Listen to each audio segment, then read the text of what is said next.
My name is Dominion, and this is Fairgrounds, a short story. In the foothills of Colorado, autumn is an uncommonly beautiful time of year. When September comes, the leaves change from the light green of aspen and dark green of oak to bright yellows and burnt orange. Around the town of Cedar Creek, once the magnificent leaves begin to turn, they take their time changing from one gorgeous hue to another.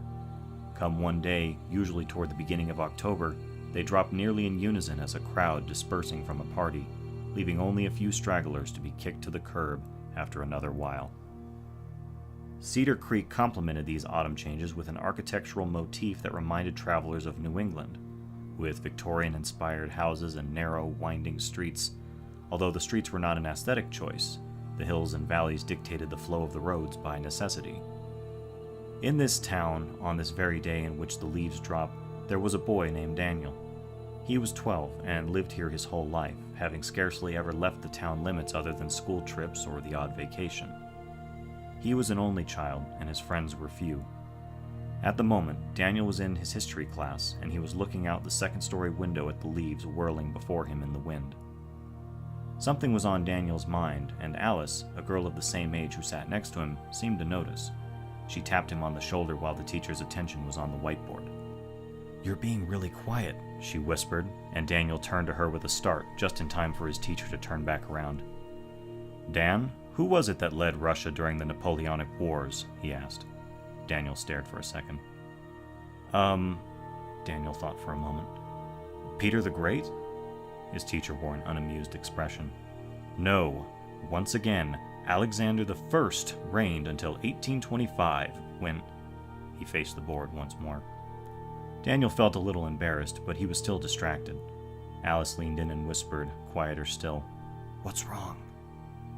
"I'll tell you later," he muttered back, glancing at his lecturing teacher. "Can you meet me after school?" "Sure." She looked curious, but returned her attention to the teacher, and Daniel looked out the window again. The rest of the day passed by, and Daniel barely noticed. History was the second lesson of the day, so it was several more hours before he stood near the bicycle racks behind the school, hands in jacket pockets. The day had not managed to crawl above 40 degrees, and Daniel could easily see his breath as he stared at the pavement. A gloved hand tapped him, and he sullenly raised his eyes to see Alice, now bundled in a heavy coat. Her short blonde hair blew in the light, chilly breeze. She wasted no time in getting to the point. "What's going on?" Her bright voice seemed to cut at Daniel, who was festering and quiet. Still, he responded without protest.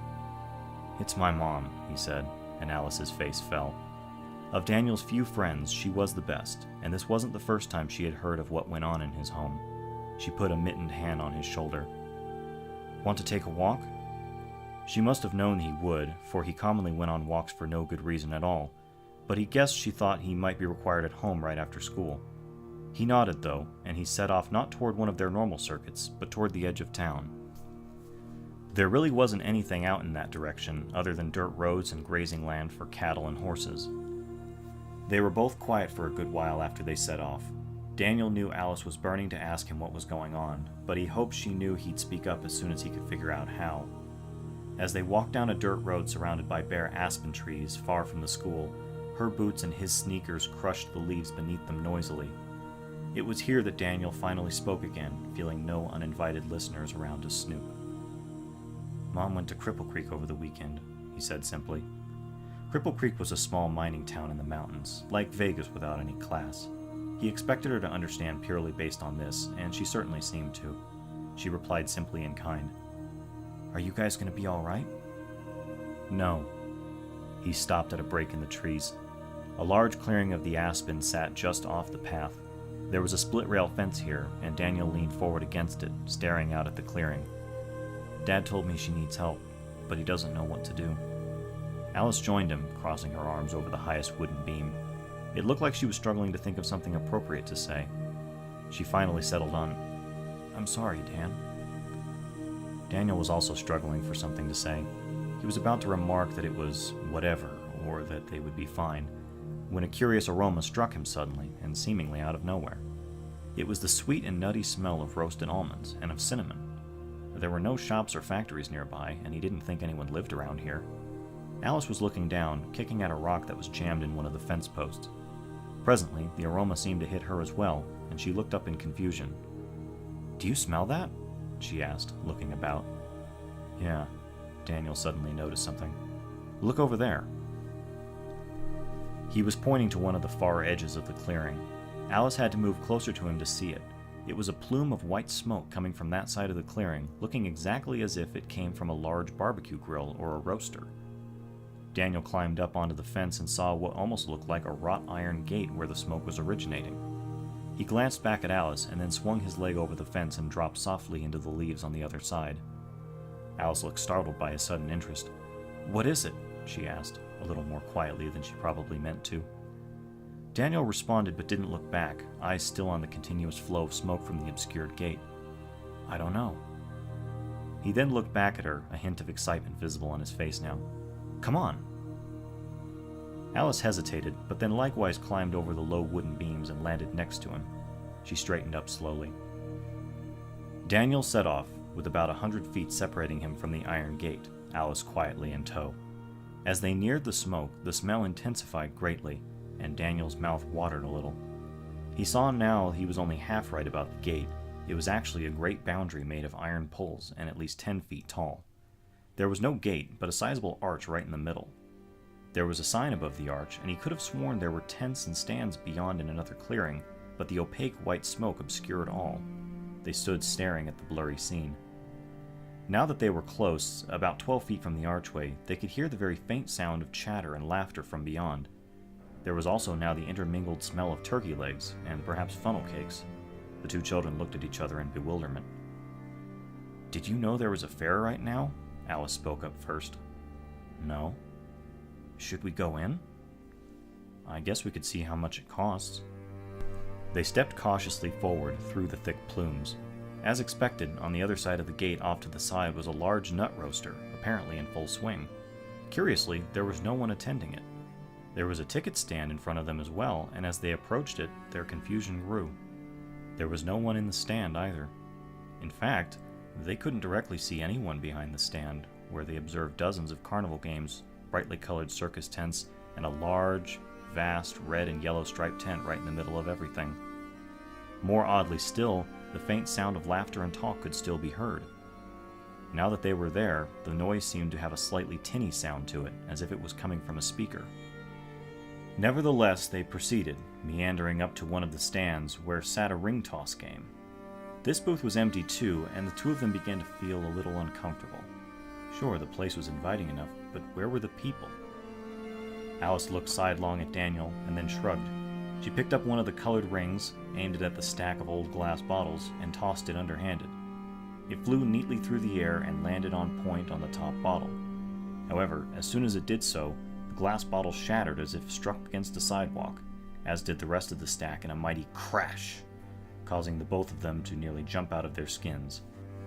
Upon closer inspection, the bottles looked as if they had collapsed on themselves rather than been struck. It was as if they had been hundreds of years old, or had been made of the most delicate material imaginable.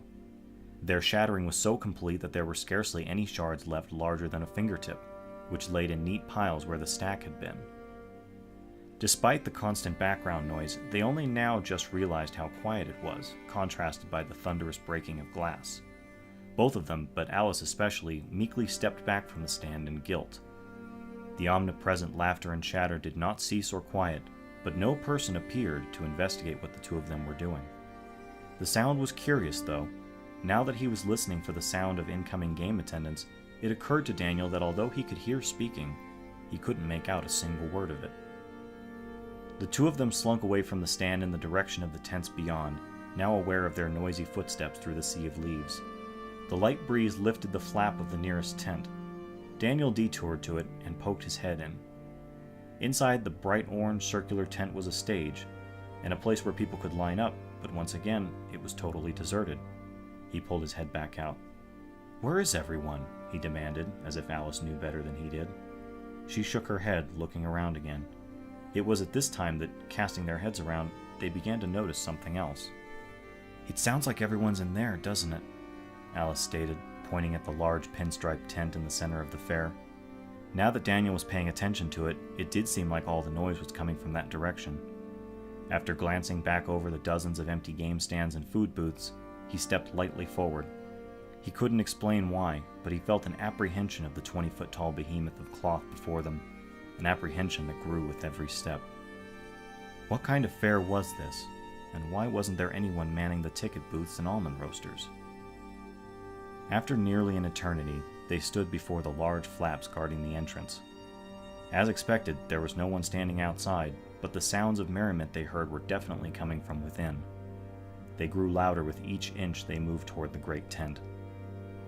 Daniel stuck his hand out to pull the flap out of his way, but Alice's hand shot like a dart to seize his. She lowered his hand to his side, and he stared blankly at her. When she spoke, her voice was nearly as hushed as it had been in class, and he could scarcely hear her over the noise of raucous laughter inside. "Something's wrong." Daniel continued to stare, and she let go of his hand. "They're probably shut down for lunch or something," he said lowly, leaving his thought hanging, and walked through the flap. Alice was wide-eyed and frightened, but followed after a second. When she did so, she ran directly into Daniel's back and let out a low, involuntary oof. What she saw froze her as it had Daniel. No light seemed to penetrate the cloth walls, and it was dimly lit by a single candlelit chandelier hanging right in the center of the place. There were wooden bleachers lining the whole interior of this tent, and the uproarious laughter and talk was nearly deafening. Except there was no single person in the bleachers. There was the noise of 100 jeering folks, but not a single seat was occupied. There wasn't anyone standing around either. Alice was unaware, but her mouth was now hanging open. She looked at Daniel, who was similarly transfixed, but not at the empty stands. He was shaking violently, staring ahead. She followed his gaze to the very center of the tent, and her heart stopped. The great shape of a man stood, or rather slumped over about 20 feet in front of them. It was massive, 7 or 8 feet tall if fully erect, and it wore a vast, sickeningly dark red suit and tails, heavily tattered and torn. It had a wide-brimmed hat to match, with the remains of what was once a feather poking from it.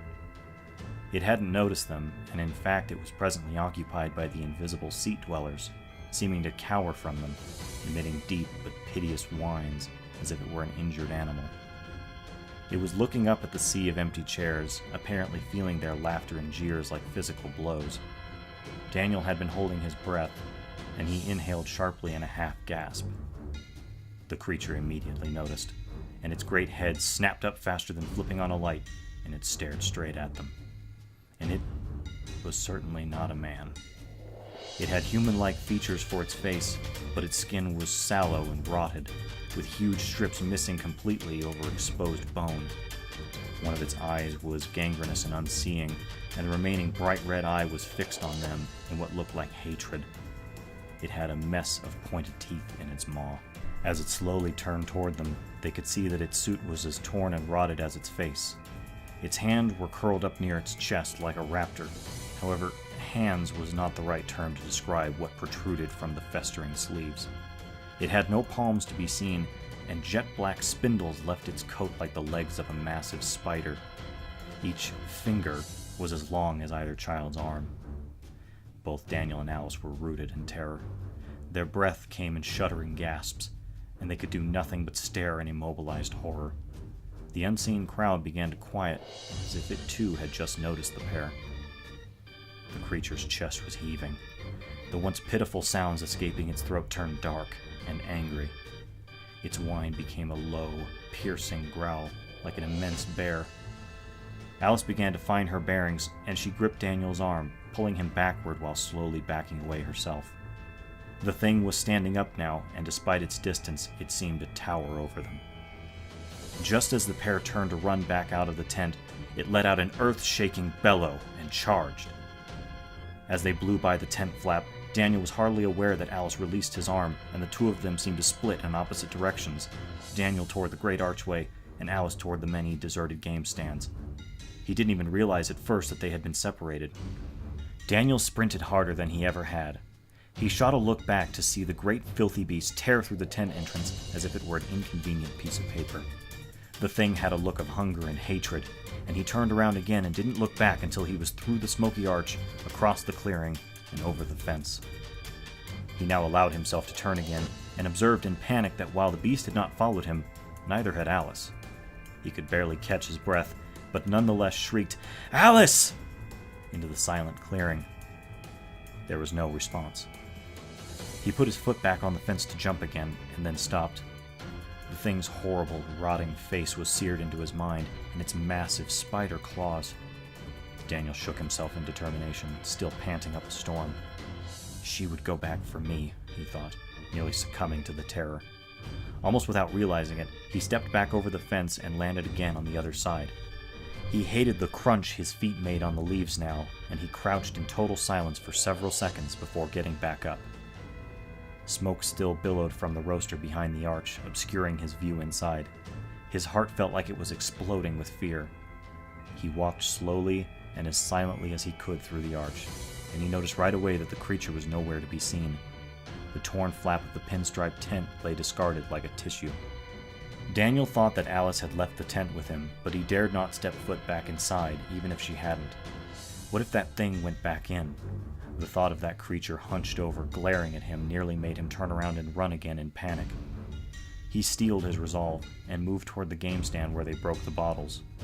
He crept more slowly still as he moved through the array of stands and booths, until he suddenly saw a mess of blonde hair protrude from behind a shooting game. As he slunk toward her, daring not to make a sound, his heart exploded again. The deep red hat was visible above a game stand only several feet away from Alice, and he heard the low growl before the thing dropped below where he could see it again. He could hear its massive steps as it stalked. Daniel dropped to his hands and knees and crawled toward Alice, who was remaining perfectly still, sitting against the booth where the creature could not see. It took him what felt like forever to make his way to her, and he peered around the other side in time to feel another jolt of fear. The creature was a mere 5 feet away. It stood erect again, appearing to look all around. Daniel held his breath. He couldn't stop himself from shaking, and he was sure the rustling of the leaves would give him away. By whatever miracle, the creature did not seem to notice him, and it slouched off toward the great tent again, resuming its deep growls. As soon as the terrible form disappeared from view, he darted to Alice again. She was staring, still wide-eyed, and Daniel tried to grab her hand to pull her up. She didn't acknowledge it. "Come on!" he whispered urgently. She still didn't respond. Daniel was sure the creature would return for them, so he grabbed her under her shoulders and heaved her up, trying to pull her to her feet. Instead, with a sickening, sticky, peeling sound, she came apart around her middle. For one split second, Daniel found himself pulling her limp head and torso away before dropping her in utter shock. She fell to the ground on her side, rolling onto her back, and her lower half remained where it started, twisted in an unnatural half-sitting position that he hadn't noticed before. Alice's eyes looked up at Daniel, devoid of all thought and life. Now that he saw her properly, her lower half sat in a horrible red stain on the leaves. Daniel only observed this for about a second. Without a thought, he let forth an ear-piercing yell and ran back toward the entrance in a complete daze. He was barely aware of running through the clearing. He didn't remember how he made it home. He came crashing through the front door, and there at the kitchen table sat his mother, who jumped a mile at his sudden, startling appearance. He had no idea that he had Alice's blood on his jacket. His mother rushed to him and grasped him. He thought she asked, "Baby, what happened?" in a worried tone, but he tried to tell her to call the police. It took several minutes for him to calm down, and all the while he stammered and shouted about Alice and the monster in the fair. But there was no fair in town, she said 100 different ways. Eventually, she called Alice's mother, who had not seen her daughter since the morning. Daniel's constant insistence that she had been killed by the horrible creature with the rotting face was not getting through to his mother, naturally. Nevertheless, she called the police, fearing for his missing friend. A couple of officers arrived shortly to interview him. He led them to the clearing, which he had only a little trouble finding, and the officers climbed over the fence, all the while calling for Alice with her mother and Daniel along. Daniel ran at once to the side of the clearing with the arch, and it was there, as menacingly tall as ever. But beyond it, nothing. No tents, no booths, no almond roaster. There wasn't a trace. Daniel sprinted past the officers who came up alongside him, toward the place where he knew Alice lay, staring lifelessly up at the sky. She wasn't here. There was no stain on the leaves. The leaves were fresh fallen and weren't even trampled. The prevalent smells and the jeers of the invisible crowd were gone. He was inconsolable. Across the days that followed, Alice failed to turn up, and he would furtively look at her empty seat in history class. He understood that an Amber Alert had been sent out, and word had somehow gotten around school that Daniel had been the last person to see her before she vanished. He was pelted with questions and accusations by his fellow students, and even Alice's mother reached out to him over his own mother's apparent objections. It was all for nothing. Alice didn't come back the entire rest of the school year, and he felt more depressed each passing day. The days felt like wastes of time. He ought to be out there looking for her. After school and on most weekends, he would walk the path they took through the aspen trees to the clearing. The first few times he found himself shaking in fear and anticipation, but as he scaled the fence and walked through the archway, the crushing reality set in each time. She was gone. It became less frightening to go there as time went on, and became rather a desperately lonely and sad ritual.